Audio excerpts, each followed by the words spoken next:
The divorce papers arrived on a Tuesday. They sat on the marble countertop like a challenge-clean clinical final. Clara Whitmore stared at them, unmoving her hands, still wet from rinsing a sliced pear. The water dripped from her fingertips onto the hardwood floor, echoing too loudly in the silence of the kitchen. She didn't touch the envelope. Instead, she glanced out the massive window facing Lake Michigan, its frozen surface glittering under the soft light.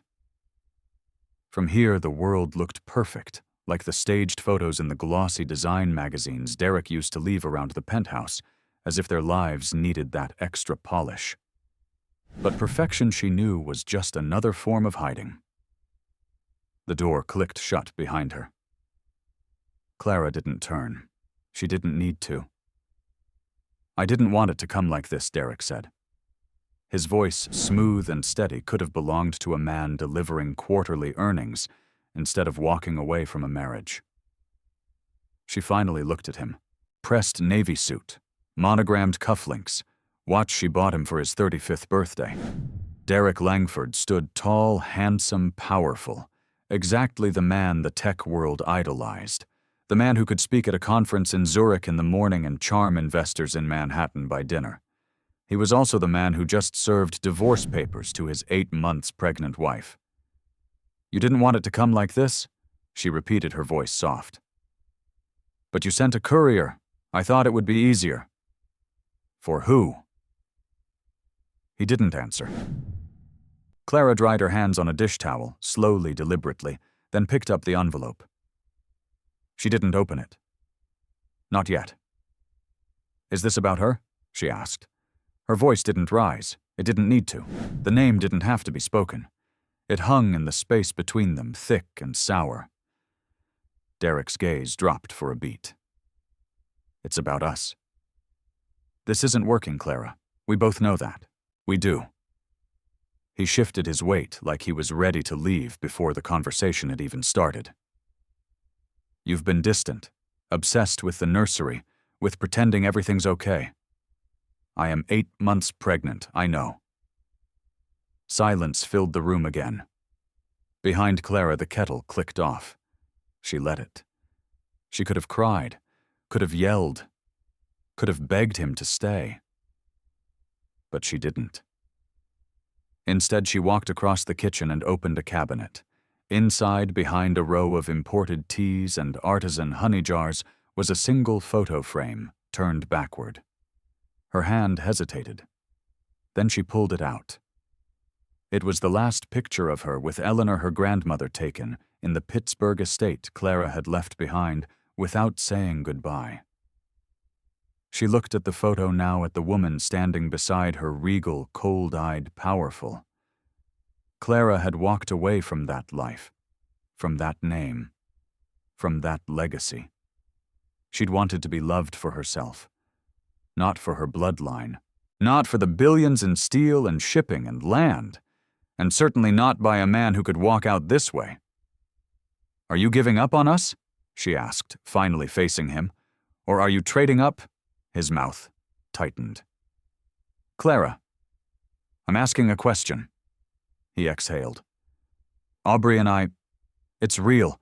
It started unexpectedly, but she understands me. My world. She gets what it means to build something from nothing." Clara laughed, quiet, dry, bitter. "You didn't build from nothing, Derek. You built from me." He blinked. She pressed on. "I was there when you worked out of cafes. When we pitched investors from hotel lobbies. I edited your first deck at 2 a.m, remember? And now you hand me a settlement package like I'm an inconvenience? I'm not throwing you away." "No," she said. "You're just upgrading." He walked toward the door. "I'll be staying at the Four Seasons for now. My attorney will reach out. You'll be taking care of Clara." "Taken care of. Like a house pet." She waited until the door clicked shut behind him. Waited until the room was so quiet she could hear the radiator hum. Then she sat at the kitchen table, the divorce envelope in front of her, and pressed both hands over her stomach. The baby kicked once, soft but solid. "You're not alone," she thought. I promise we're not alone. She reached for her phone. The contact was still saved. 7 years since she'd dialed it. 7 years since she'd left Pittsburgh in the rearview mirror and said she'd never look back. But something in her spine straightened now. A click, a return. She hit call. A crisp voice answered on the third ring. Whitmore Holdings, this is Camilla. Clara cleared her throat. Hi, this is Clara. I need to speak with Eleanor Whitmore. A pause. Then Miss Whitmore. One moment, please. The line clicked, and then a voice she hadn't heard since she was 22 came through, rich, commanding, unmistakably sharp. Clara Elise Whitmore, Eleanor said. Clara closed her eyes. Hello, grandmother. Well, Eleanor replied after a beat. It must be serious. It is. You're ready then? Clara looked down at the envelope. Divorce, betrayal, public embarrassment, and her name, the one she had hidden for so long, burning its way back into relevance. I'm ready. Good, Eleanor said. Come home. Clara hung up her heart, beating harder than it had in months. The baby moved again. She stood, walked to the window, and looked out at the glittering skyline that had once made her feel infinite. Tomorrow she would leave it behind. And this time she wouldn't be running away. She'd be walking toward something. Power. Legacy. Truth. They thought she'd been the quiet wife. They had no idea she was steel. If you enjoyed this video, comment 1 to let me know. If not, comment 2. Your thought mattered to me, either way. The private jet touched down just after midnight, wheels humming softly against the wet Pittsburgh runway. From her window seat, Clara watched the rain bead and trail down the glass, distorting the city lights, like a watercolor painting in motion. She hadn't been back in 7 years, not since the night she walked out of the Whitmore estate with nothing but a suitcase and a vow to live on her own terms. But tonight she wasn't returning as the runaway granddaughter. She was returning as a woman who had nothing left to hide. A Blacktown car waited for her on the tarmac. The driver, a polite man in his early 30s, greeted her by name and gently took her bag. Ms. Whitmore, he said, eyes flicking briefly to her rounded stomach. Welcome home. She offered a quiet thank you, settling into the back seat as the rain tapped gently on the roof. The city passed outside her window. Quiet, familiar, changed. The steel bridges, the worn facades, the old-world money sleeping behind limestone gates. She used to think it all belonged to someone else. Now she wasn't so sure. When the car turned onto Whitmore Drive, her heart caught. It was still the same. The long, winding road up the hill. The iron gates adorned with the family crest. The stately home set back beneath a canopy of bare oaks. Its stone facade glowed under soft floodlights, proud and intimidating like a queen who never aged, never softened. As the car pulled up to the front steps, the doors swung open before she could even reach for the handle. Camilla Reyes, Eleanor's executive assistant, stepped forward, calm, composed, sharp-eyed. Miss Whitmore. Camilla said, her voice warm but crisp. Eleanor is waiting in the library. Clara nodded, one hand instinctively resting over her belly. How much did she tell you? Camilla offered the smallest smile. Only what I needed to know. Inside the house was as grand as she remembered and just as cold. Dark wood, heavy paintings, fireplaces that looked ornamental even when lit. The silence here had always been louder than any conversation. Clara used to fill it with music when no one was listening. Now every step she took felt like an echo of who she used to be. The library door was ajar. Clara pushed it open, and there she was. Eleanor Whitmore stood near the hearth, one hand resting on the back of her late husband's armchair. Her silver hair was perfectly swept into a chignon. Her tailored midnight blue suit looked like it had been pressed directly onto her spine. She didn't smile, but she didn't look away. Clara stepped inside. 7 years, Eleanor said softly. And not a single letter.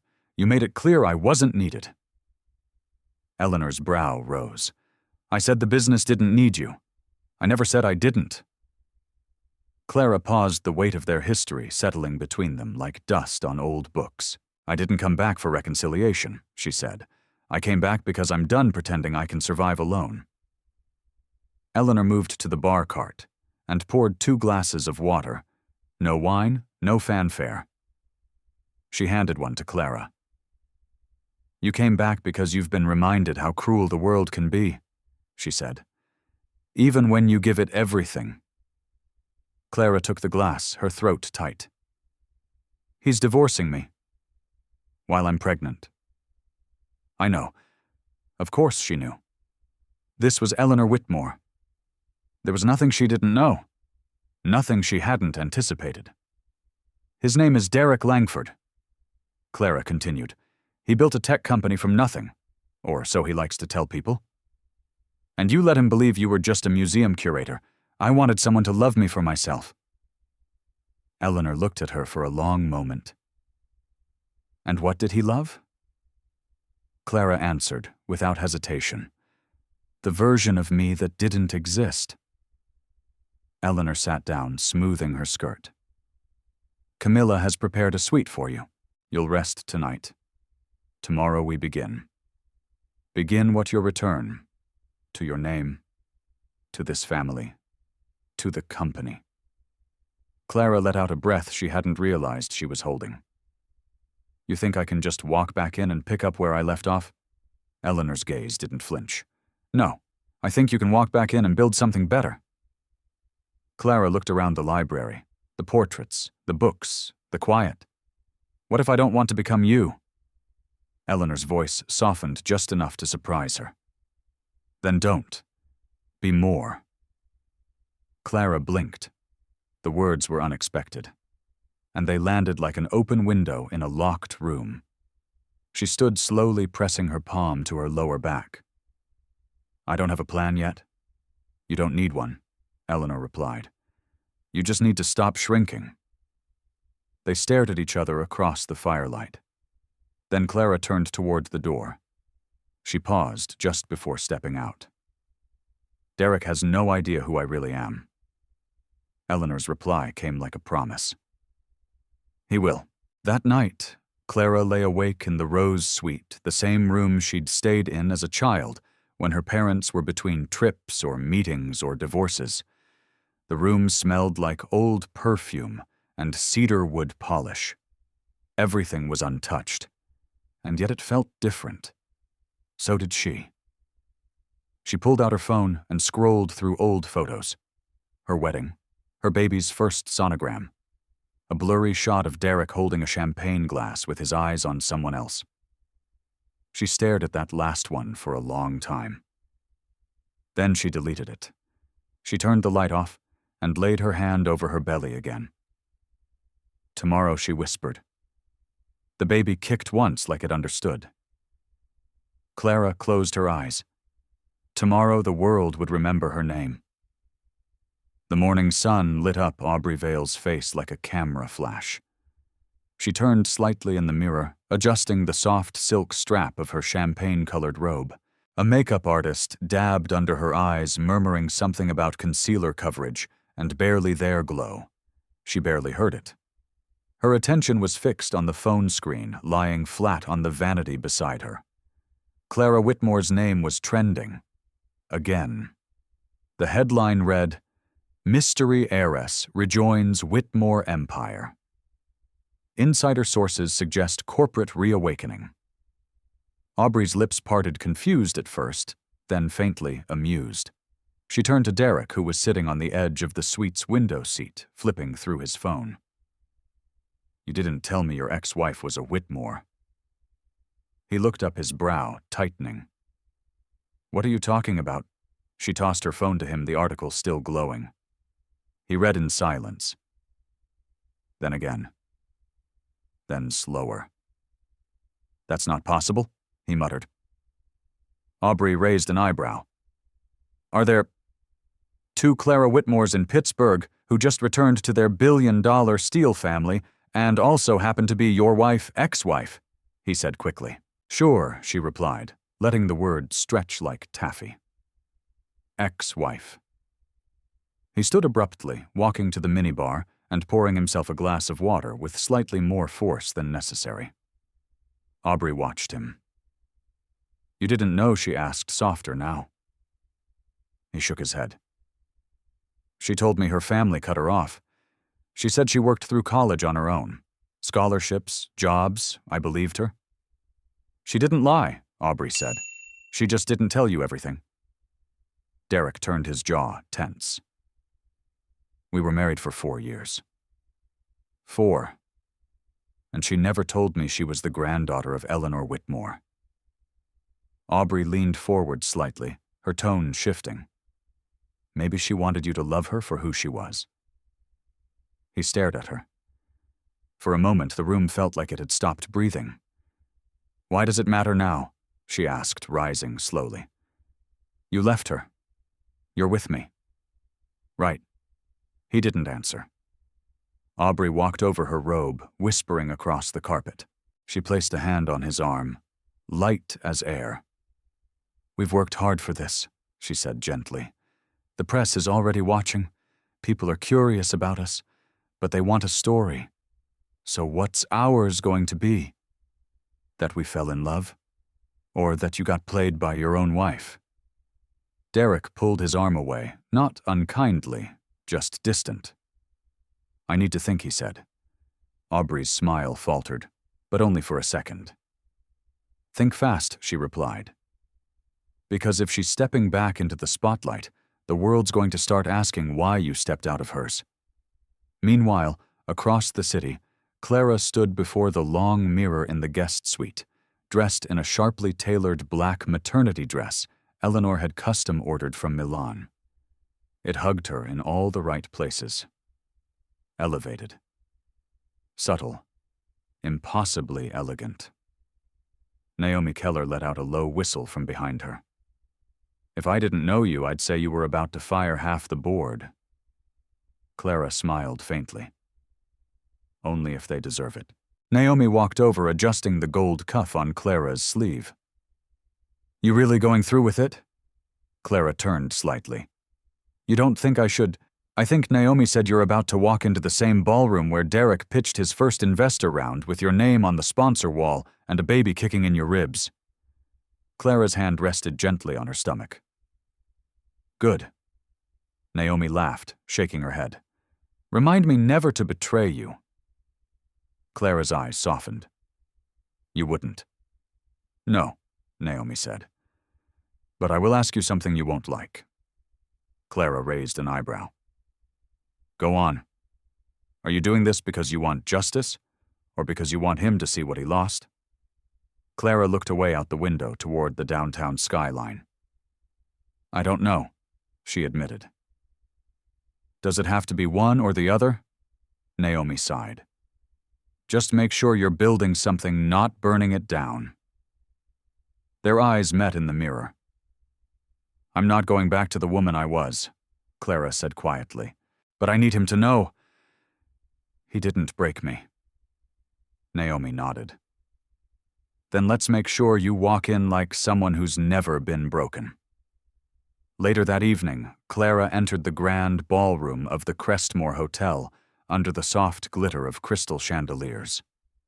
The city's elite had gathered for the Langford Dynamics Winter Tech Gala, an event Derek used to plan down to the second. But this year, the guest of honor wasn't him. It was her. A low hum spread across the room as she entered. Heads turned. People whispered, "Is that... she's back.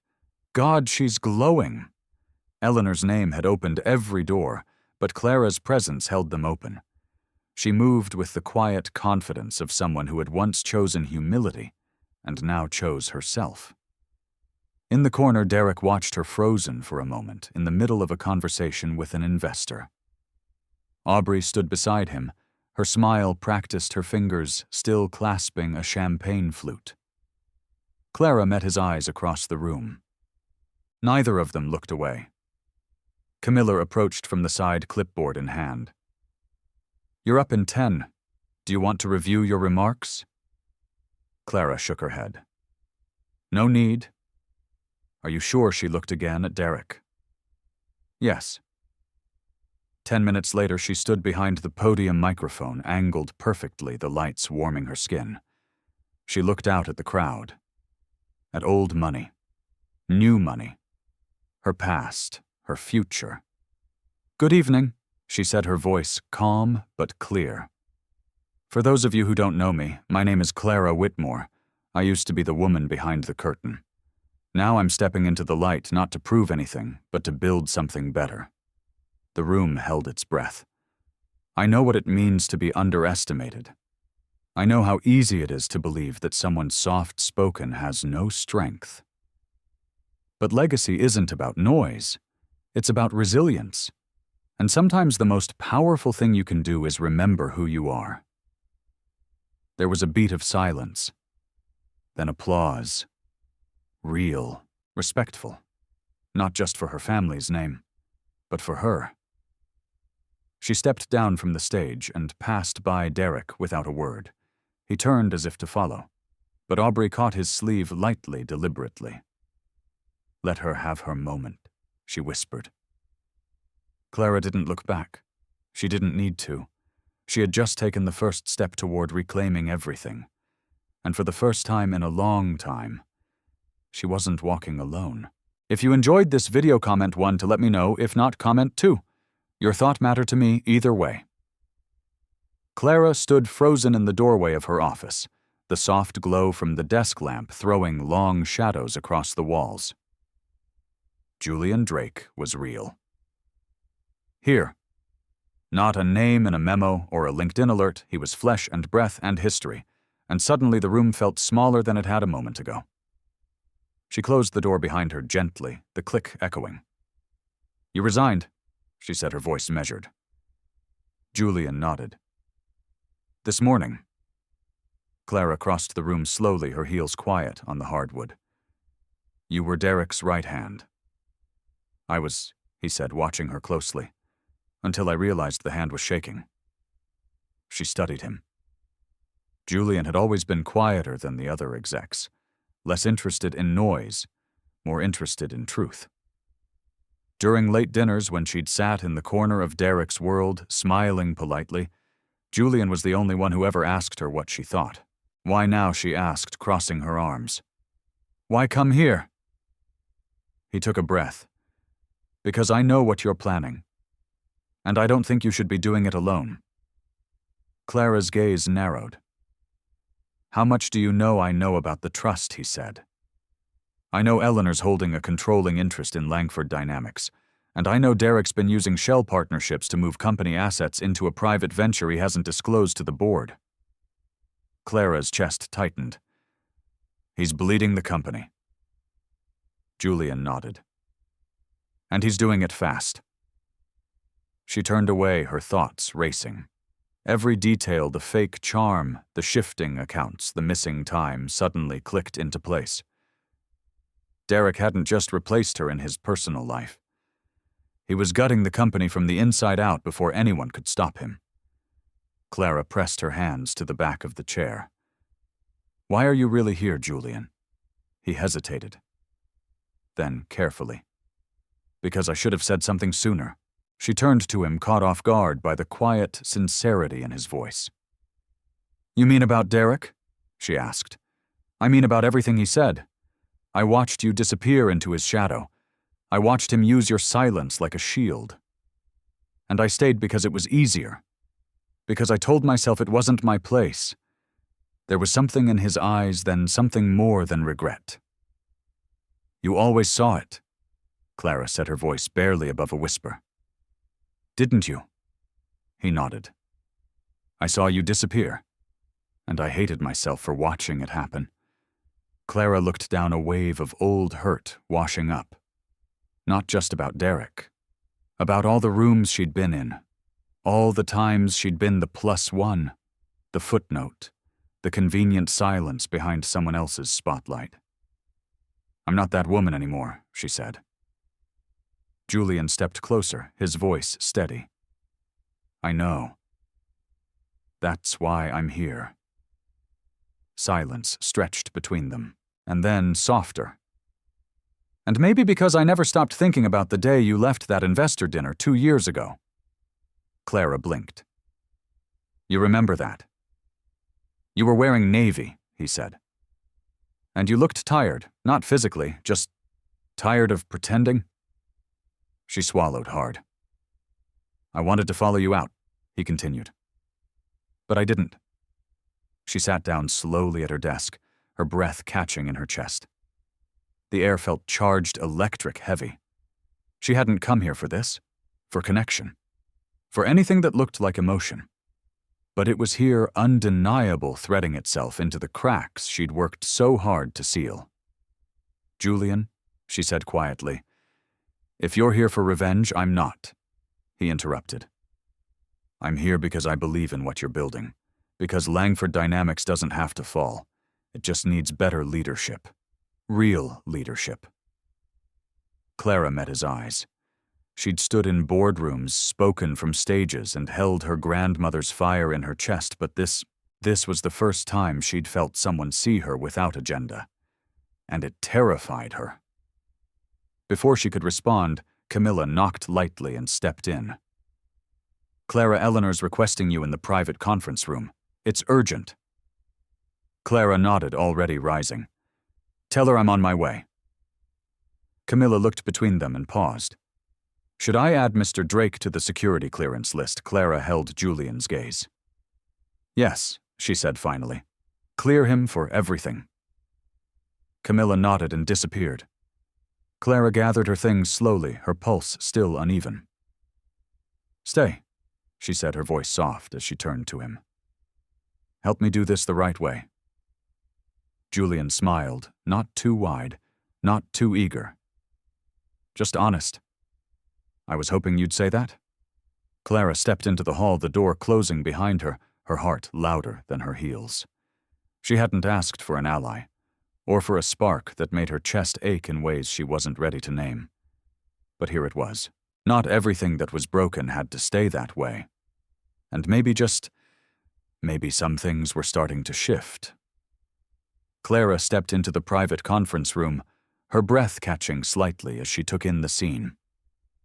Sunlight spilled through the floor-to-ceiling windows, casting a golden sheen across the glossy mahogany table, where Eleanor sat flanked by 2 board members and a man Clara didn't recognize. The stranger stood as Clara entered. Mid-30s, crisp navy blazer, sandy brown hair just tousled enough to suggest wealth without vanity. He offered a polite smile. Clara Eleanor said, not wasting a second, "This is Devin Marks. He's one of our lead analysts. He's been working on a report you need to see." Devin extended a hand. "It's an honor, Miss Whitmore."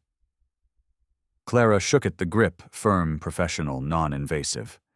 "Just Clara, please." She took a seat across from him, ignoring the flutter in her chest. It wasn't about him, it was the room, the table, the eyes. She was stepping into a space she'd once sworn off. But now, she was choosing it. Devin tapped his tablet. "We've been tracking Derek Langford's movements.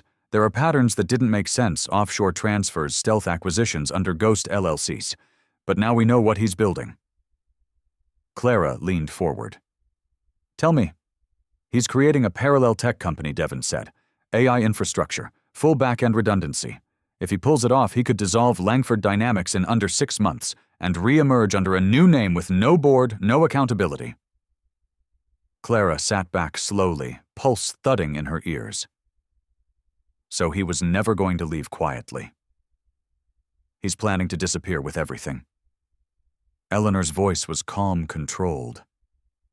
"That's why we have to act first." Devin slid a document across the table. "I've drawn up a strategic freeze. If we move fast, we can file for a provisional injunction through the Holdings Trust based on misuse of shared assets and breach of fiduciary duty. Clara scanned the paper. The language was sharp, precise. There was no anger in it, only power. Still something twisted inside her. She looked up. Will this destroy him? There was a beat of silence. Eleanor spoke first. It will stop him. Clara's eyes flicked to Devon, then back to the paper. She thought of Derek, of their wedding vows, of the nights spent on that tiny sofa in their first apartment eating Thai takeout and dreaming big. She thought of the way his eyes used to light up when she walked into the room. She thought of the envelope on the counter. The baby kicked. She looked up at her grandmother. Do it. As Devon and the others stood to finalize the next steps, Clara stepped out into the hallway, her shoulders tense. The moment she was alone, she pressed a hand to her belly, exhaling slowly. You okay? Julian's voice came from just behind her. He hadn't said a word in the room, but he'd been there, watching, listening. Clara turned to him. I just ordered a legal ambush on the father of my child. So, no. I don't know if I'm okay. Julian nodded, thoughtful. But you're in control. She gave a dry smile. For now. Julian stepped beside her, his tone gentle. This isn't about revenge. It's about protecting what's yours, what's your child's. He didn't leave you with a choice, Clara. Clara's throat tightened. Can I ask you something? She said, voice low. Anything. If I fail? If this backfires? Do you think they'll blame me? Julian didn't answer right away. Then he said, some people might. That's how they survive, by blaming the woman who didn't stay quiet. Clara looked down. But I won't, he added. I'll be standing next to you. Not behind you. Not in front of you. With you. She looked up, eyes locking with his. It wasn't romantic, not yet. But it was safe. Solid. A rare kind of steady in the storm. Before either of them could say more, Camilla reappeared, tablet in hand. There's something else. Clara turned. What is it? Camilla hesitated. Aubrey Vale just posted a public statement on her personal platform. Clara's stomach dropped. She's... What, talking about the divorce? Camilla nodded. She's spinning it, painting herself as the underdog, framing you as the privileged ex-wife clinging to power. Julian muttered under his breath. She's getting ahead of the narrative. Clara walked quickly to her office and pulled out her phone. The post was already everywhere. Aubrey, teary-eyed, framed in soft, light voice, trembling just enough to look authentic. I never meant to hurt anyone, she was saying. But sometimes love finds you where you don't expect it. I only saw Derek for who he really was, after years of him being ignored. Clara felt a slow burn rise in her chest. The comments were worse. Clara who, this girl is so real. Not like those cold corporate types. Honestly, she deserves happiness. Clara put the phone down. Carefully. She looked up at Julian. Enough. He nodded. What do you want to do? She turned to Camilla. Call Naomi. Get the press team. I want to release a statement. Camilla hesitated. Eleanor might advise against that. Clara's eyes sharpened. I'm not my grandmother. Camilla gave a respectful nod and stepped out to make the call. Julian studied her. You sure you're ready to go public? Clara moved to the window, her reflection faint in the glass, superimposed over the skyline. I stayed silent because I believed people would see the truth eventually. But the truth doesn't get seen, it gets told. She turned. And I'm ready to tell mine. The camera light blinked red. Clara took a deep breath.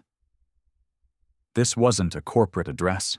It wasn't a pre-packaged PR campaign with polished language and legal coaching. It was just her seated on a cream velvet chair in her office, the softest haze of afternoon light catching on her cheekbone, a glass of water untouched beside her. Naomi sat behind the camera with Camilla, just out of frame, arms crossed and phone in hand, ready to hit send the moment Clara gave the word. "You sure you want to keep it raw?" Naomi asked gently. "No graphics, no title card?" "Yes." Clara's voice was steady. "No edits, no music, just me." "Then go," Naomi said. "Start when you're ready." Clara waited a breath longer. Let the silence settle. Then she looked into the lens. "My name is Clara Whitmore." She let the name hang. Claiming it fully now, I never intended to be public. I never asked for attention. But when someone rewrites your story for you, when they paint you as cold, disconnected, privileged, you get a choice. You stay silent, or you speak up. Her voice didn't waver, but it deepened slightly. "I was married for 4 years. I supported my husband while he built his company. I cheered for him when no one else did. I stayed up with him through failures, through pivots, through nights where we didn't know if rent or payroll would get paid. I wasn't a face on a brochure. I was the quiet hand behind the curtain. And I never asked for credit." Clara leaned forward slightly, locking eyes with the camera. "But love doesn't always reward silence. And people can fall in love with you until you no longer fit the image they're selling." She paused, swallowing. "And when that happened, I didn't fight back. I let him go. I didn't speak to the press. I didn't share my side." She exhaled. "Until now." Naomi watched, breath held. Camilla's finger hovered over the send button. "I didn't just disappear after the divorce. I came home. To my family. To the Whitmore legacy I tried to outrun. Not because I wanted revenge, but because I remembered who I am." Clara placed a hand over her stomach, her voice softening. "I'm going to be a mother. And when my child asks me one day what I did when the world underestimated me, I want to tell them I stood tall. I didn't run. I didn't break."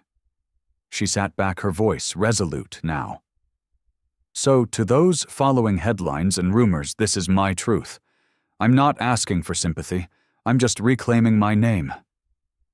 A final beat of silence. Then she looked at Naomi and nodded once. Naomi hit stop. Camilla whispered, "It's live." Within 20 minutes, Clara's name was everywhere again, but this time it was different. The comments were shifting, from skepticism to support, from tabloid speculation to genuine empathy. This is what strength looks like. She didn't cry or accuse, she just told the truth. That baby's going to have one hell of a role model. Clara sat quietly at her desk, reading every word without speaking.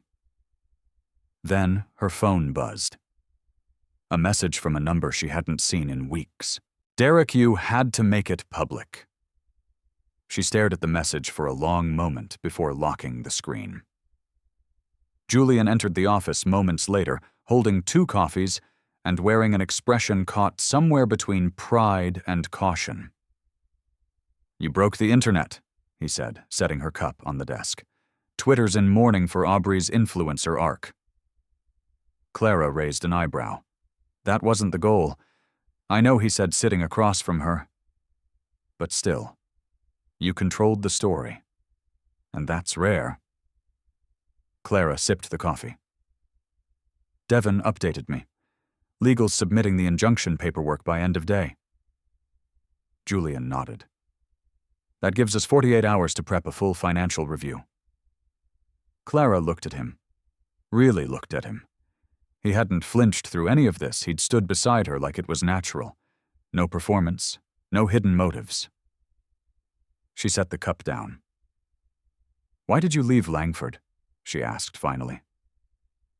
Julian tilted his head. "Because it stopped being about the work. Derek only cared about the story he could sell next. Not the product, not the team." "That's not the full reason," she said gently. Julian hesitated. Then I left because I realized I'd started showing up every day hoping to see you in the building, even though I knew you weren't there. The confession landed quietly. Clara's breath caught. I didn't even know you saw me back then, she said. Julian smiled. You were the smartest person in every room, just quiet about it. Clara looked down her hand, drifting instinctively to her belly again. Things are different now, she said. I know, he said softly. And I'm not asking for anything. Just letting you know I'm here, however you need. Her eyes lifted to his, searching. Not for reassurance, for truth. And it was there. Later that evening, as she stood in the nursery, Eleanor had insisted on redoing soft sage walls, pale gold curtains, shelves already lined with tiny books. Clara let her fingers trail over the edge of the bassinet. The baby kicked once, then again. I think we're doing okay, she whispered. The house was quiet, but her world had never been louder. Clara looked out the window into the deepening sky and felt something new settle in her chest. Resolve. And just beneath it, hope. Rain tapped steadily against the windows of Whitmore Tower as Clara entered the strategy room just after 8 a.m., her blazer draped over one arm, coffee in hand. The city below was blanketed in gray mist, and yet something in her chest buzzed an urgency, a pull toward what came next. Julian was already there, whiteboard markers in one hand, sleeves rolled to the elbows, focused. He glanced up as she stepped in, and for a fleeting second his expression softened, just enough to show that he saw her, not just the mission. You didn't have to come in this early, he said. I couldn't sleep, Clara replied, setting her things down. Everything's moving now. I need to stay ahead of it. Julian gestured to the board.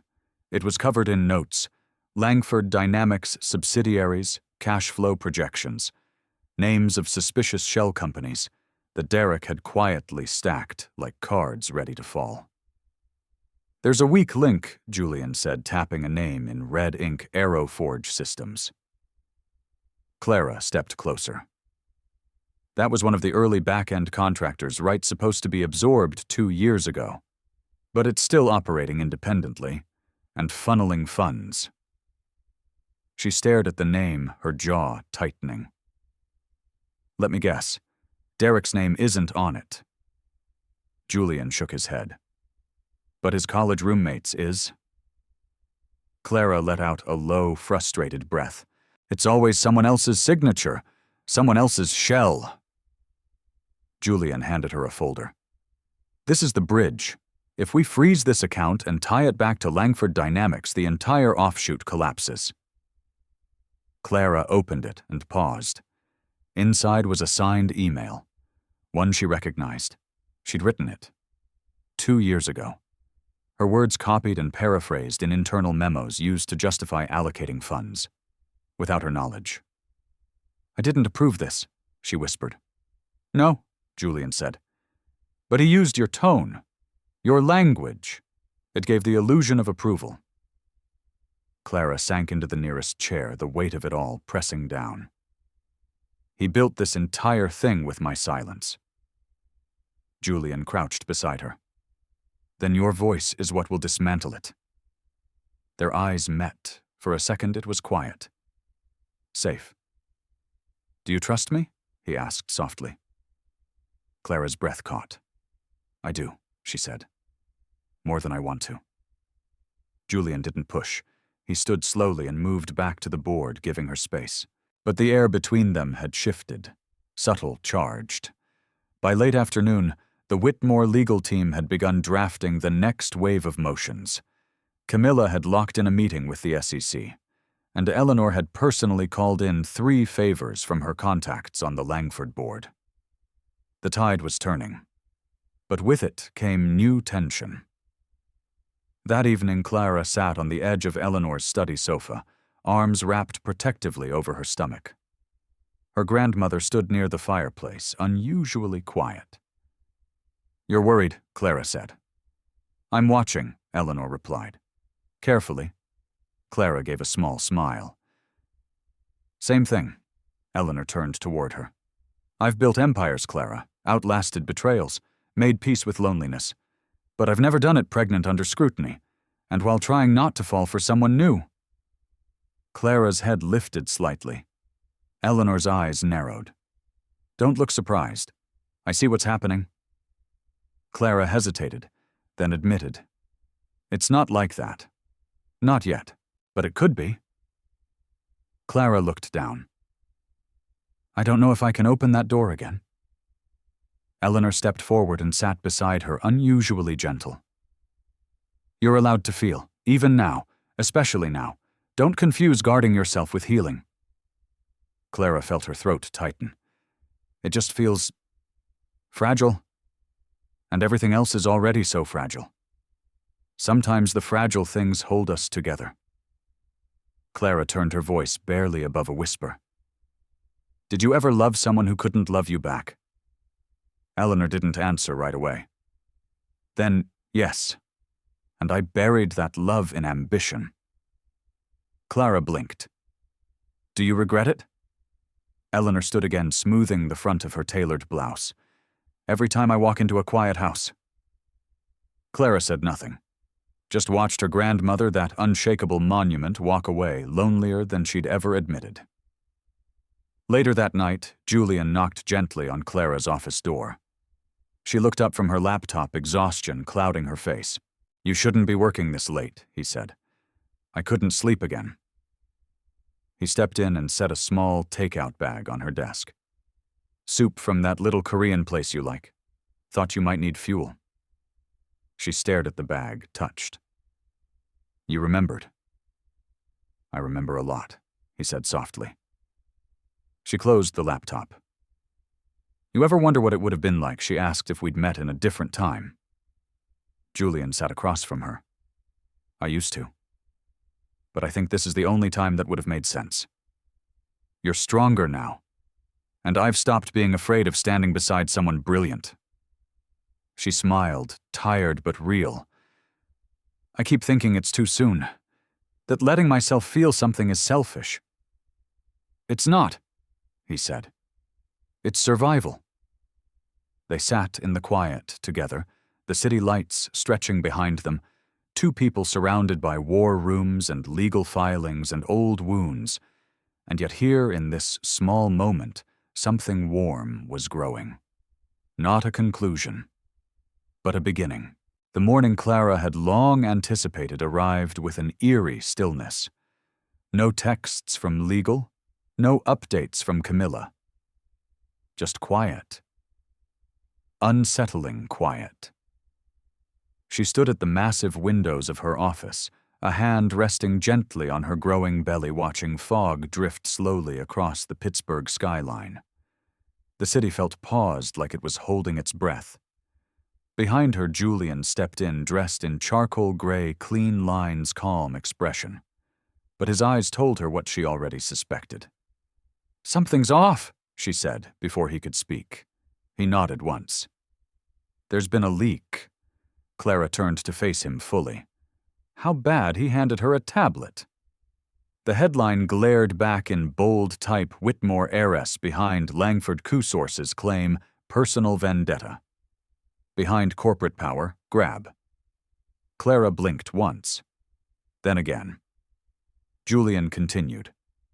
Someone sent confidential files to 3 media outlets, internal memos, pieces of your strategy documents.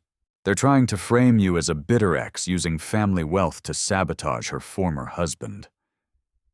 Her jaw clenched. And Derek, he nodded. He's already denied involvement, but he's giving interviews, playing the victim. Clara swiped through the article, her name now twisted into clickbait steel princess.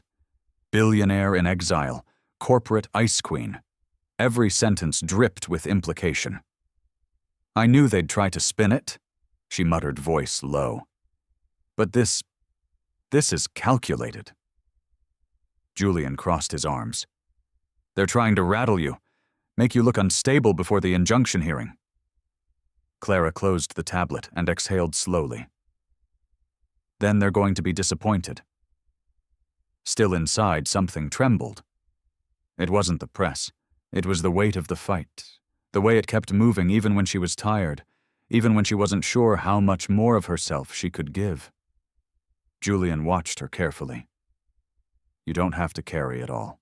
Clara looked at him, her eyes tired but sharp. If I don't, who will? You're not alone in this. Her voice cracked slightly. Sometimes it still feels like I am. There was a pause. Then Julian took a slow step toward her. Let me take something off your plate, he offered gently. Devin and I can handle the forensic audit. Let us prep the hearing. You focus on controlling the narrative. She hesitated, then nodded. Okay. But I want full visibility on every decision. You'll have it. Their eyes held for a moment longer than necessary, charged with something neither of them dared name. Then Camilla walked in, perfectly timed. You have a visitor? Clara frowned. Who? Camilla's tone changed. Aubrey Vale. She's downstairs. Clara blinked. What she says, she just wants to talk. No cameras, no press. Julian straightened. That's a trap. Clara considered it. Maybe? But I want to hear what she has to say. Julian looked like he wanted to argue, but he stopped himself. Camilla added, We can bring her up to the South Conference Room. It's empty. 15 minutes later, Clara sat at one end of the glass-walled room, back straight, hands folded. Aubrey entered with careful grace, hair curled makeup light, wearing a soft blush silk blouse that made her look delicate, almost harmless. It was deliberate. Clara could tell. Aubrey sat across from her, her designer bag placed just so beside her chair. Thank you for agreeing to this, she said. Clara offered a cool, neutral smile. Let's skip the pleasantries. Aubrey inhaled. I didn't leak the files. Clara's eyebrows lifted. Then who did I don't know, she said quickly. But I know how it looks. I know what people are saying. And I'm not here to add fuel. Clara leaned forward slightly. Then why are you here? Aubrey hesitated. Because I'm not who you think I am. Clara's jaw tightened. You're the woman who walked into my life while I was still living it. I didn't know, Aubrey said softly. Not at first. Derek told me you were done, that you'd walked away. He made it sound like you never wanted that life. Clara shook her head slowly. And you just believed him. Aubrey looked down. I wanted to. There was a long pause. Clara studied her, trying to understand what this was. A performance, a pivot. Then Aubrey said something that caught her off guard. He doesn't love me, she whispered. Not really. I think I was just convenient. New, not complicated. Clara blinked. I thought I was different, Aubrey continued. But I'm not. I'm just the next version of the same pattern. Silence filled the room. Clara's voice was quiet when she finally spoke. And what do you want from me? Sympathy, forgiveness? No, Aubrey said. Just truth. From one woman to another. Clara's gaze didn't soften, but her voice did. You came into my life and lit a match. Now you're watching the smoke and wondering if it's too late to put it out. Aubrey nodded, eyes glistening. I didn't realize the fire had already started. For a moment, neither of them said anything. Then Clara stood. Whatever your reasons were, they don't undo what happened. But I'm not here to play victim. I'm here to rebuild. And I suggest you do the same. Aubrey stood too quieter now. I hope someday you'll believe me. Clara didn't respond. She didn't need to. After Aubrey left, Julian returned, leaning against the doorway. That looked civil, he said carefully. Clara turned eyes unreadable. It wasn't personal anymore. Are you okay? I will be. Julian stepped closer. I meant what I said earlier. I'm with you. Clara looked at him, her heart softening. I know, she said. And that might be the only thing keeping me steady right now. He smiled gently. Outside, the rain had stopped, and for the first time all day the clouds began to lift. The next morning brought no calm, just the illusion of it. Clara sat alone in the Whitmore boardroom, the long glass table polished to a shine, reflecting back a version of her that looked composed, unreadable. She'd dressed with intention soft blue blouse pearl earrings, her hair swept into a low chignon that said control, but not coldness. Today was the day the board met. The day everything she and Julian had worked for would either gain traction or collapse under legacy politics and media fallout. Julian arrived just after 8, carrying a folder and 2 coffees. "I brought you the medium roast, less acidic. You've had enough fire lately." She gave him the barest smile. "Thank you." He sat beside her, opening the folder. We walk in with the full report. Aeroforge's shell accounts the misuse of shared R&D assets and the breach of fiduciary responsibility. Devon triple-checked the numbers. Clara glanced down at the papers, but she already knew the content by heart. What she didn't know, couldn't know, was how the board would react. They weren't just business people. They were family friends, long-standing allies of Eleanor, and in some cases reluctant believers in Clara's return to power. She sipped her coffee. "Do you think they'll back us?" Julian paused. "I think they respect Eleanor. And right now you're the only person standing between them and the complete dismantling of the company. Not exactly the kind of motivation I was hoping for." He turned to her. "Fear isn't a bad motivator. But if you speak from where this all began, why you're really here, they'll feel that. Not just the strategy, the heart behind it." Clara met his eyes. "And if they still choose Derek," Julian didn't flinch. "Then we pivot. We don't stop." Just then the door opened. Camilla entered quietly. "They're here." Clara stood, straightened her shoulders, and walked toward her seat at the head of the table. One by one, the board members filed in 6 in total. Older, mostly male, save for Meredith Clark, an old ally of Eleanor's from her venture capital days. They nodded politely as they took their seats, some offering tight smiles, others giving her that look she knew too well. "Let's see if you're serious this time." When everyone settled, Eleanor entered last, flanked by silence and gravity. She didn't speak as she took her seat at the far end opposite Clara, eyes locked on her granddaughter, with a look that was neither warm nor cold, only resolute. Clara cleared her throat and began. "Thank you all for coming. I won't waste your time. The documents you've received outline a series of financial inconsistencies and backdoor dealings directly tied to Derek Langford. These actions jeopardize not only Whitmore Holdings' investment in Langford Dynamics, but also the company's entire future." She paused, but this isn't just about numbers. All eyes on her now. "This is about trust," Clara said, voice calm but firm. "I sat at Derek's side for years. I saw the ambition, the drive, but also the shortcuts, the erosion of values, the shift from building something real to manipulating perception." A murmur moved through the room. She pressed forward. "You may ask why I'm only stepping in now. The truth is, I tried to leave quietly, to build a separate life. But when someone tries to burn down a house you helped build, you have 2 options. You walk away again, or you walk back in and take responsibility for your part in it." Her voice caught slightly. "I chose to walk back in." Meredith Clark nodded subtly, a flicker of approval. Clara passed the floor to Julian, who walked them through the audit. Devon joined via video, confirming every number, every dotted line, every missing fund.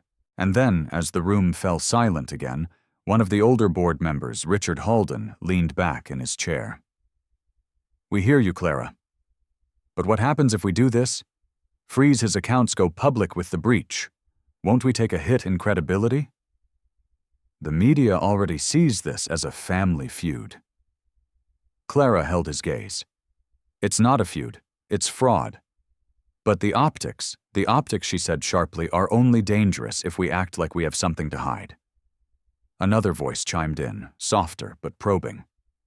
And what if this opens the door for Langford to start over? Unburdened. With all the press on his side, Clara exhaled. Then we make sure people remember who kept the lights on when he stopped caring about anything but his own image. We tell the truth. We back it up with integrity. We don't stoop, we rise. There was a pause. Then Eleanor spoke, her voice low and commanding. My granddaughter is right. Everyone turned.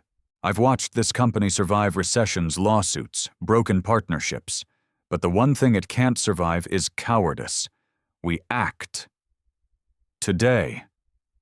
No one dared argue. The vote passed, unanimous. As the board filtered out, Clara sat back, letting the moment wash over her.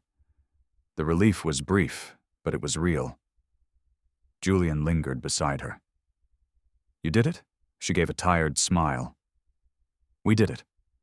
But before she could say more, her phone buzzed again. A text. From an unknown number. You think this is a win? But you just made the first move in a longer game. Clara stared at it, her jaw set. She showed the screen to Julian. He read it, expression hardening. He's trying to rattle you. Clara locked her phone. Then he's going to be disappointed again. But deep down, she knew this wasn't the end of the storm. It was only the eye. Clara stood in front of the mirror in her private office, adjusting the small gold pin on her blazer. The boardroom battle was over for now, but Derek's text still echoed in her mind like a warning bell. You just made the first move in a longer game. He wasn't bluffing. He never bluffed. Not when it came to power. Julian entered without knocking, holding a file in one hand and a quiet urgency in his posture. We need to talk, he said. Clara turned. What now? He handed her the file. This came in from one of Devon's contacts at the regulatory office. Derek filed a motion to relocate Langford Dynamics' digital infrastructure to Luxembourg. Her fingers tightened on the folder. That's a full jurisdiction dodge. Julian nodded. Exactly.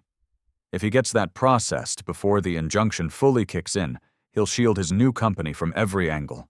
No accountability, no freeze, no court orders. He'll vanish behind EU corporate laws. And our injunction, it'll be toothless by the time it's approved unless we stop the move. Clara dropped the file onto her desk and pressed her fingertips to her temples. Of course he'd run. He's not running, Julian said, quieter now. He's evolving. He thinks you'll play defense. Clara paced slowly, the baby shifting just enough to remind her she didn't have the luxury of burnout. How soon does the motion process? 72 hours, Julian said. Maybe less. She stopped pacing. Then we go public again. Hit the media before he does. Julian hesitated. You sure about that? The press cycle's still hot. You've taken the high road so far. Clara looked at him, eyes clear. We're not leaking. We're informing. If he wants a global stage, let's give him one with the truth front and center. He studied her. You've changed. Her voice dipped lower. I've remembered who I was before I shrank to fit someone else's story. The room fell silent. Then Julian said Camilla's already got the media team on standby. She nodded, moving to her desk. Let's prep the statement. As they sat side by side, drafting the words, something hung between them. Not tension, intimacy. A growing gravity neither of them had named. He glanced at her hand, resting near the keyboard, fingers curled slightly. When this is all over, do you think you'll stay? She looked up. In Pittsburgh, no. In this life, the boardrooms, the headlines, the pressure, or will you vanish again once the dust settles? Clara paused. I don't know, she said softly. I didn't plan to be here. I didn't plan any of this. Julian looked down. That's fair. But she added, I do know I want to build something that lasts. Not just to survive this mess, but to grow beyond it. Maybe that means staying. Maybe that means starting something new." Julian's voice was quiet. "And is there room in that new thing?" For someone like me, Clara's heart caught. She met his gaze. "Steady? Warm?" "There might be," she said. "But I'm not ready to promise anything. Not yet." He nodded. "I'm not asking for promises. Just possibility." A beat passed between them. Then Camilla stepped into the room. "You're going to want to see this." They followed her to the large monitor in the strategy room. On screen, a live interview was playing. Derek, flanked by a publicist sitting on a luxurious rooftop somewhere in Los Angeles. Charming, measured, a victim in a designer suit. "They told me Clara was done with the company," Derek was saying, voice full of wounded restraint. "I didn't want to build something that made her feel excluded, but I also couldn't wait around for approval. I had to move forward." The host nodded sympathetically. "And the claims of financial mismanagement," Derek gave a half smile. "Every major company has growing pains. But we're transparent, we're focused, and we're expanding. I think that speaks for itself." Clara stared at the screen. The lies weren't loud. They were soft, subtle, almost believable. Julian's voice cut through the tension. "We can respond within the hour. Hit them with the facts. Drop a statement to Reuters. Post the audit excerpts." But Clara wasn't listening. She was watching Derek's eyes. The way he scanned the camera, like he still believed he was the only one holding the pen. Not anymore. She turned sharply. "I want a live interview." Camilla blinked. "Like, tonight," Clara said. "Let the networks know I'll speak. Not a statement. Me? Live." Julian nodded. "We can make that happen." Clara stared at the monitor a moment longer, then looked away. "I won't let him define this chapter," she said. "I'm not the footnote in his story. I'm the headline in mine." That night, as the sun dipped low behind the skyline, Clara sat beneath the glow of studio lights in a quiet news studio. Makeup light, hair pulled back. Her hands rested calmly on her lap. Across from her sat an anchor, neutral, well-respected, known for asking real questions. They rolled live in 3, 2, 1. "Tonight we're joined by Clara Whitmore." The anchor began. Steel Dynasty Heiress, former Langford executive, and if reports are accurate, the woman now standing at the center of one of the most high-stakes corporate confrontations of the decade.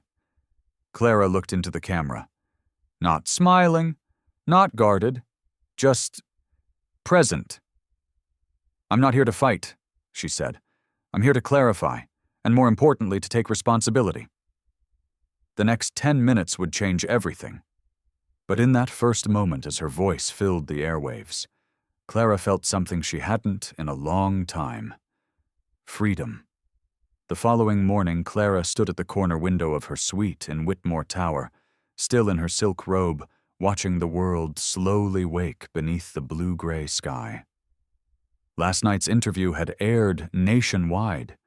She hadn't rehearsed a word, just spoke the truth as clearly and calmly as she could. And it had landed. Hard. Camilla had texted at midnight, "You're trending in 12 states. Every major outlet picked it up." And the board, proud. For once. But Clara hadn't responded. Not yet. She needed this moment.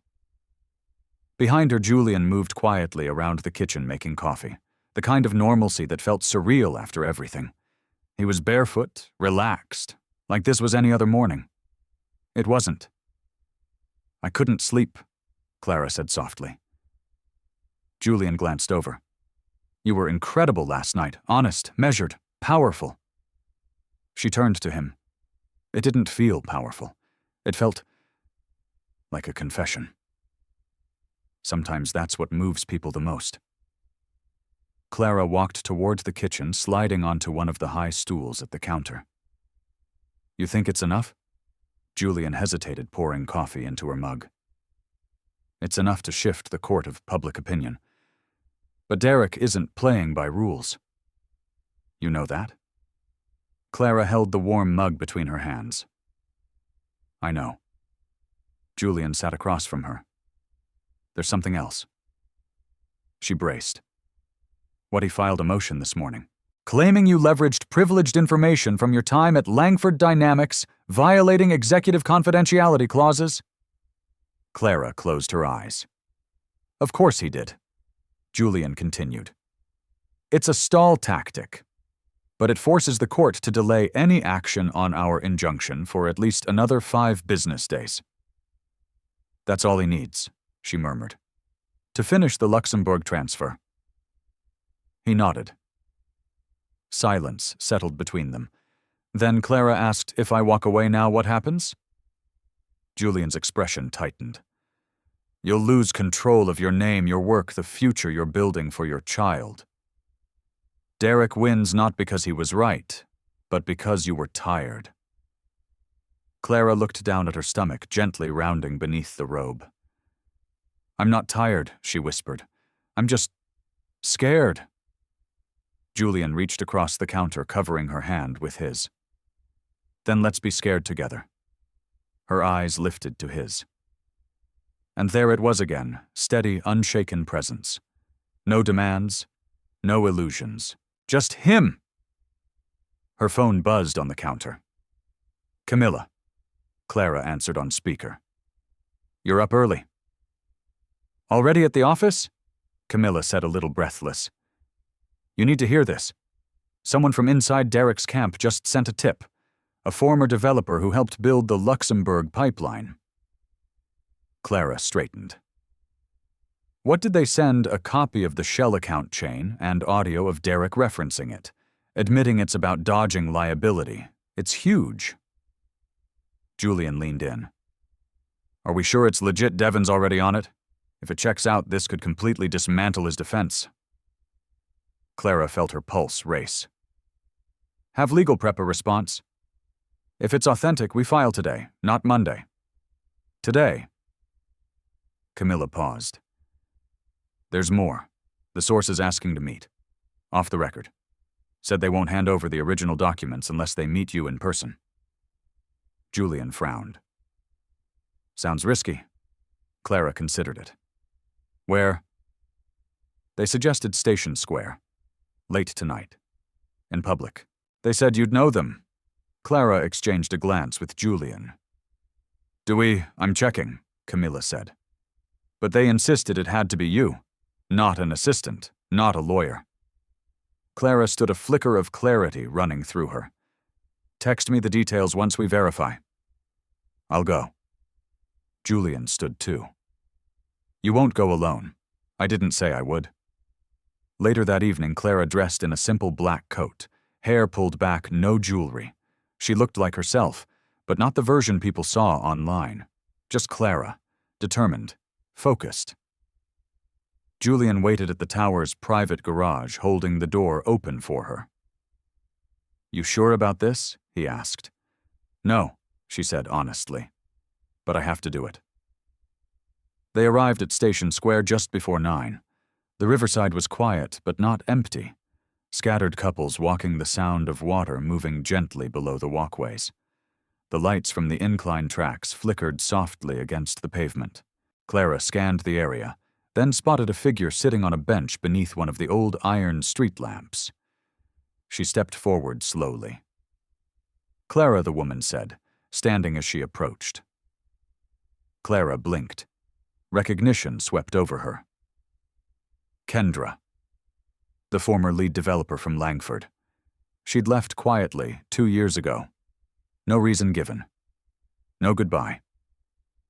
Kendra pulled a flash drive from her pocket. This has everything she said quietly. Emails, transfer logs, internal Slack messages. Derek knew what he was doing. He coached us how to hide it. Clara stared. Why now? Because I watched that interview last night, Kendra said. And for the first time, someone told the truth. And didn't sound like they were selling something. Julian stepped up beside Clara, silent but present. Kendra placed the drive into Clara's hand. You didn't deserve what he did to you. None of us did. Clara closed her fingers around it, emotion tightening her chest. Thank you. Kendra nodded once. Use it. Then she turned and walked into the night. Clara stood there motionless, the drive warm in her hand. Julian looked at her. This is it. This turns everything. She exhaled slowly. Then we don't wait. Back at the tower, Camilla and Devon met them in the war room. Within the hour, the legal team had reviewed the files. Confirmed authenticity. The final blow was ready. Clara stood at the center of it all, her past, her fight, her child's future, all converging in one small piece of plastic. She looked at Julian. Tomorrow, she said. He nodded. Let's finish it. The sun rose over Pittsburgh, pale light creeping over the hills and casting long golden beams across the Whitmore Tower's 37th floor. Clara sat alone in the boardroom, the flash drive resting on the table in front of her like a loaded secret. The air was still heavy with everything unsaid, everything about to unfold. She didn't touch her coffee. Her hands were clasped together, resting lightly on her stomach. The baby shifted, a quiet reminder of what this was really about. Not just headlines or legal filings, but legacy, integrity, a future. Camilla entered quietly, heels clicking softly against the marble. Legals reviewed everything 3 times. Devon's packaged it into a single report with affidavits, timestamps, and metadata. It's airtight. Clara nodded. Good. And the press, they're waiting. All major outlets. The embargo lifts at noon. Clara let out a breath, and Derek Camilla hesitated. He knows. He filed a last-minute emergency motion to suppress the documents. It was denied. Clara looked up, eyes sharp. He's out of time. Camilla studied her for a beat. You okay now? Clara said. But I'm clear. She stood, slipping the flash drive into her jacket pocket. Get everyone ready for the noon press briefing. Camilla nodded and left without another word. An hour later, Julian met her in the private lounge just off the main floor. He looked proud and something else. Protective. You're about to rewrite the narrative, he said softly. Clara smiled, small but sure. Then let's make it a good one. They walked together down the hall to the conference room, which had been converted for the press. Dozens of cameras, reporters packed into rows. Quiet murmurs filled the space, a low thrum of anticipation. Clara stepped onto the makeshift podium, her heels steady on the wood floor. The room quieted instantly. She didn't read from notes. I'm here today not just as a former executive, or an heiress, or even as a woman wronged. I'm here as someone who has decided that silence, no matter how elegant, is no longer an option. She paused, scanning the room. For too long, our industry has rewarded manipulation cloaked in charm. We've mistaken ambition for ethics. But there comes a point where the truth demands to be louder than the spin. She held up the flash drive. This contains records showing a pattern of concealed accounts, offshore transfers, and deliberate misrepresentation of corporate assets approved and orchestrated by Derek Langford, my former husband. The reporters erupted in a wave of raised hands and questions, but Clara held up a hand. Everything is being submitted to federal regulators. Our legal team has shared the report with the Department of Justice and the SEC. There will be consequences, and they will be public. She took a breath. This isn't about revenge. It's about rebuilding trust in leadership in the companies we invest in and in the values we say we live by. When she stepped down from the podium, Julian was waiting behind the curtain. His eyes shone, the edges of his smile edged with awe. You didn't just speak, he said. You led. Clara didn't answer. She just leaned in and rested her forehead gently against his shoulder for a long, still second. Later that afternoon, the fallout began. Derek's legal team issued a carefully worded denial, but the documents were already flooding every news feed. Financial Times, CNBC, Business Insider. Clara's name was no longer followed by ex-wife of, now it read, corporate whistleblower, heir-turned-executive, reform advocate.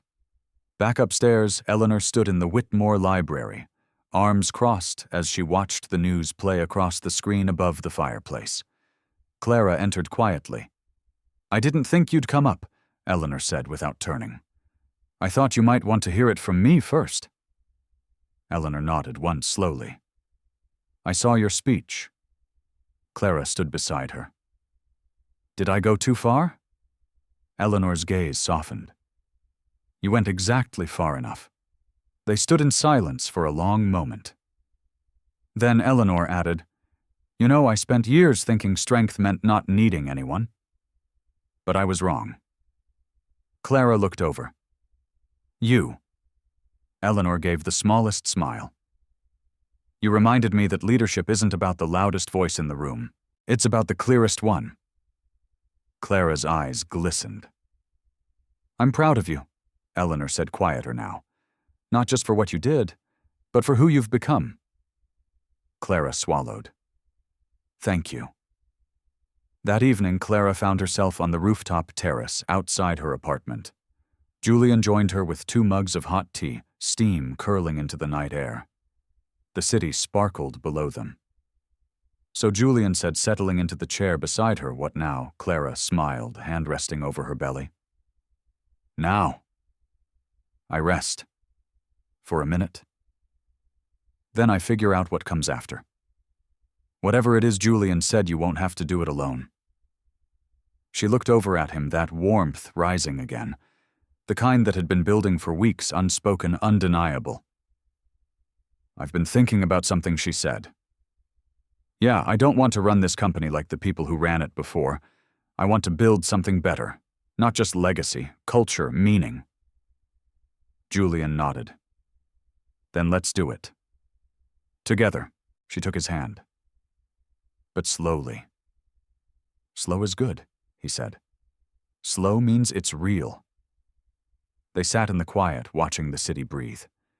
And in that moment, Clara didn't feel tired, or bruised, or like she was still cleaning up a life someone else broke. She felt whole. The storm had passed, and something new, something deeply her own was finally beginning. The days that followed were a blur of headlines, legal filings, and cautious praise. Clara's name had shifted in tone. No longer whispered with sympathy or scandal, it now carried weight, influence, credibility. But the peace she expected didn't come all at once. Late one afternoon, Clara sat in the courtyard cafe beneath Whitmore Tower, wrapped in a soft trench coat, watching passers-by with distracted eyes. Her tea sat untouched, growing colder by the minute. There had been no direct contact from Derek since the exposure, no more cryptic texts, no dramatic counterattacks. Just silence. And yet, something about that silence unsettled her more than any threat. Julian slid into the seat across from her, setting his phone aside. You're somewhere else. She looked at him. He hasn't responded. Not really. Julian nodded. His legal team has, his PR people have. But him? No. That's what worries me. Julian leaned forward. You've already done what most people never dare to try.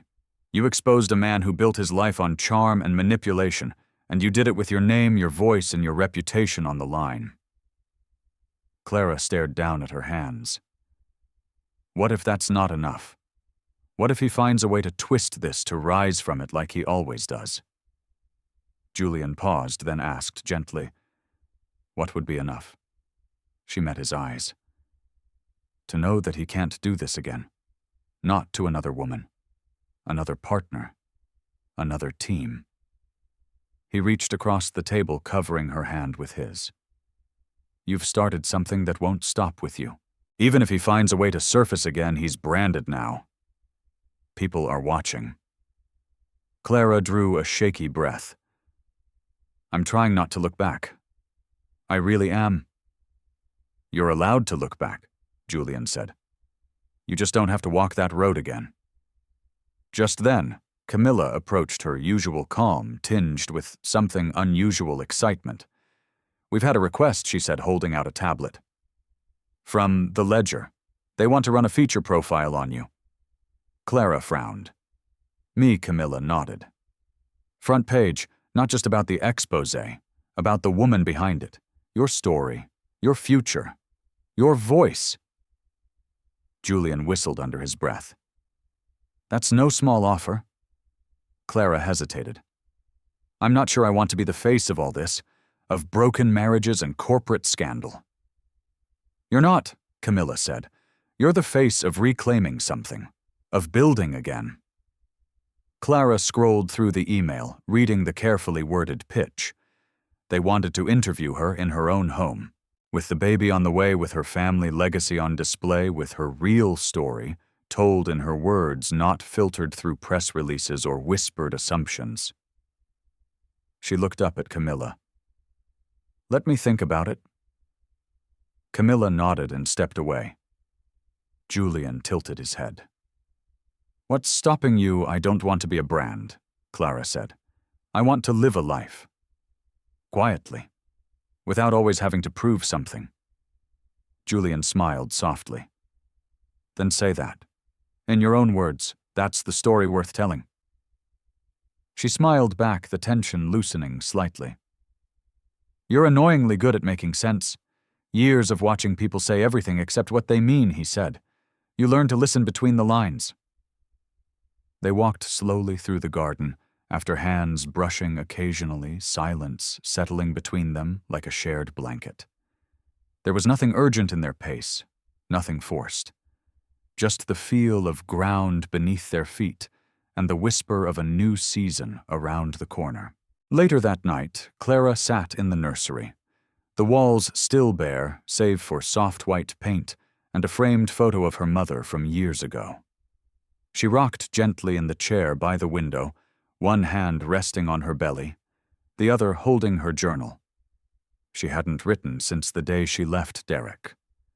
Now her pen moved slowly. I thought being strong meant being quiet. I thought dignity meant disappearing. But I've learned something in all this. Strength is staying when everything in you wants to run. Dignity is choosing your voice even when it shakes. And love, real love, starts when you stop trying to earn it. Her eyes filled and she let them. No more choking it down. No more perfectly timed silences. The door creaked slightly. Julian's voice came gently through the space. Can I come in? She nodded, wiping her cheek. Yeah. He stepped in slowly, pausing at the doorway. You okay, Clara? Held up the journal. Better than I've been in a long time. Julian crossed to her, kneeling in front of the chair. He placed one hand lightly on her stomach. They're going to be proud of you. She smiled through the mist. I hope so. I know so.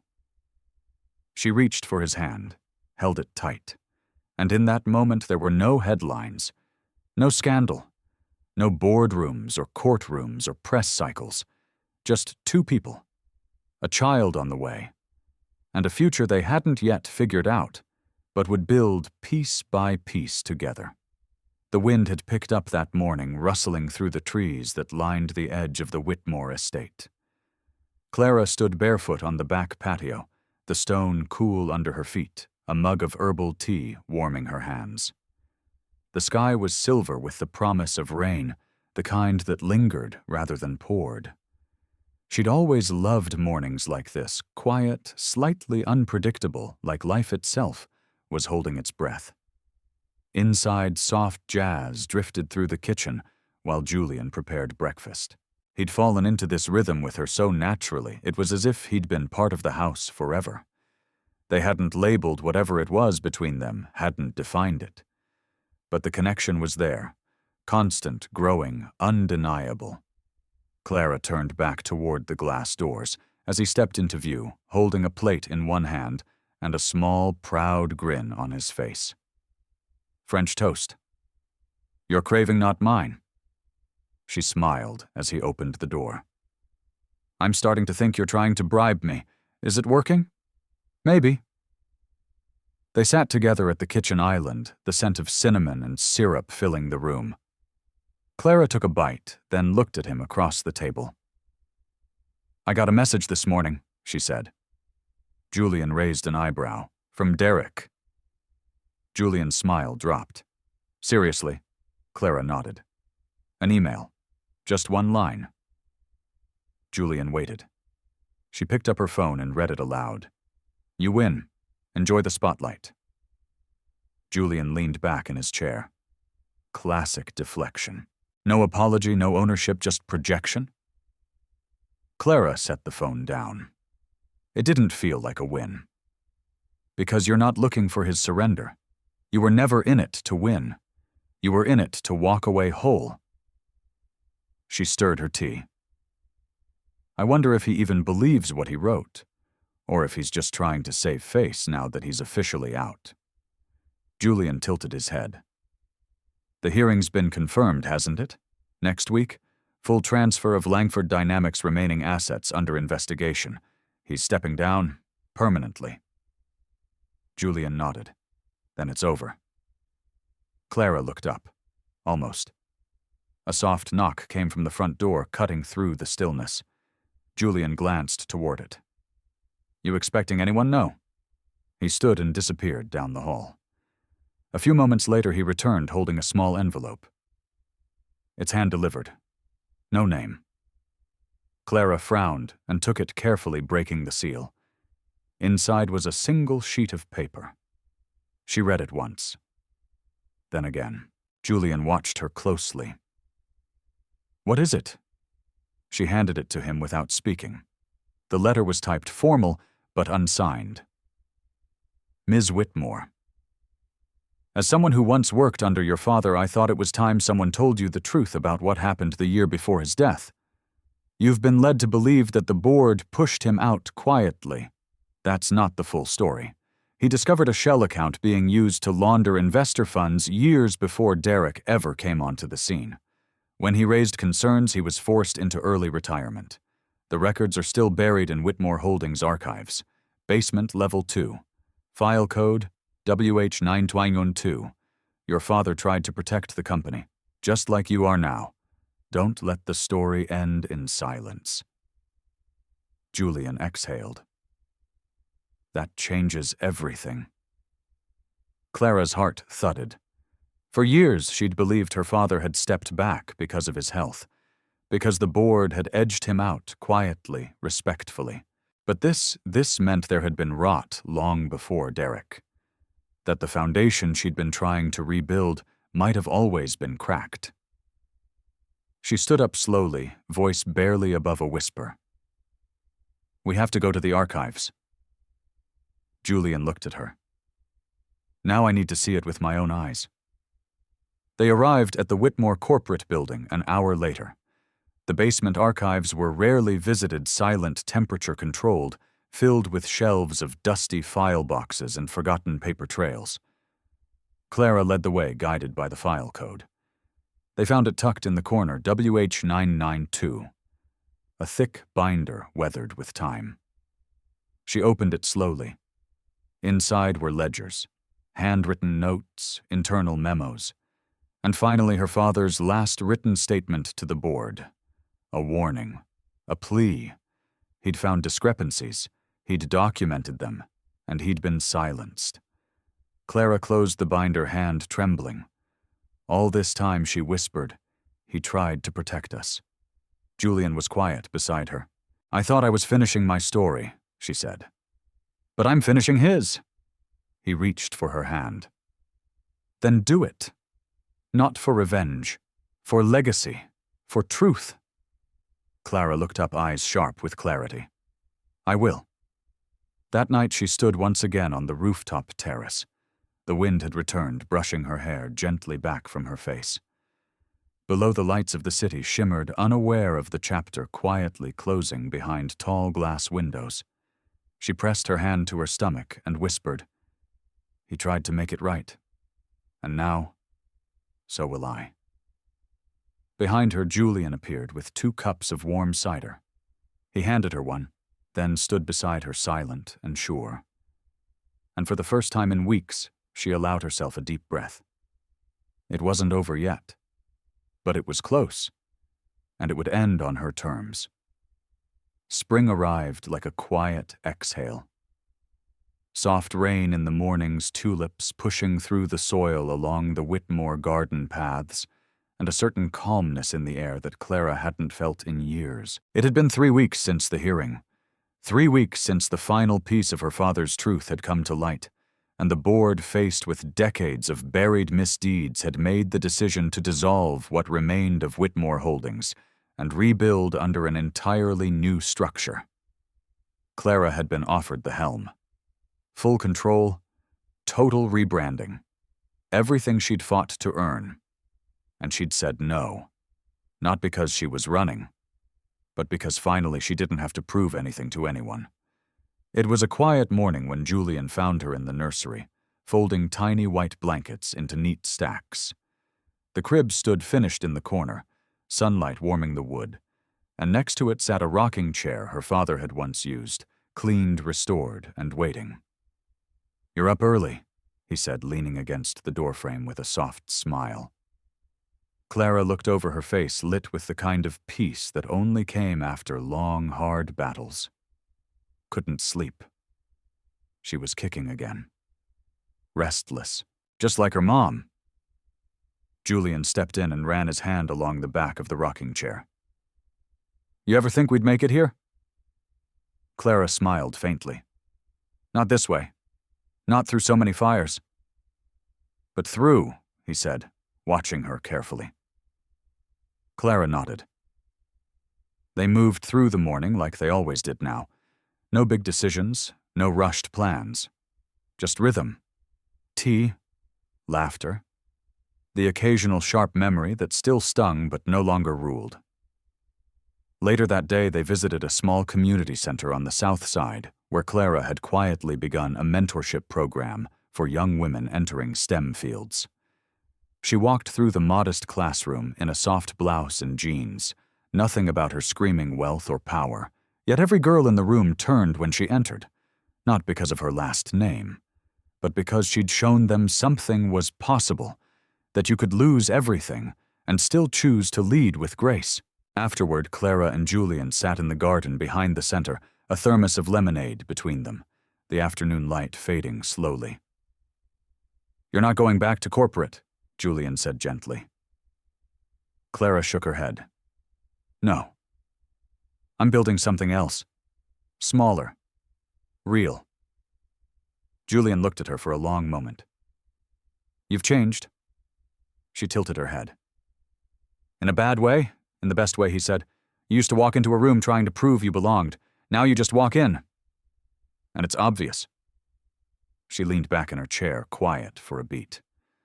"For so long I thought power meant being louder than the people who tried to shrink me. But it's not. It's knowing you don't have to shout to be heard." Julian watched her carefully. "You know, there's something I haven't asked. Because I didn't want to make this about me." Clara looked over. "What is it?" He hesitated. "Where do I fit into your something else?" Her breath caught, not because she didn't know, but because she did, and it scared her a little. How natural it had become to imagine him there every day.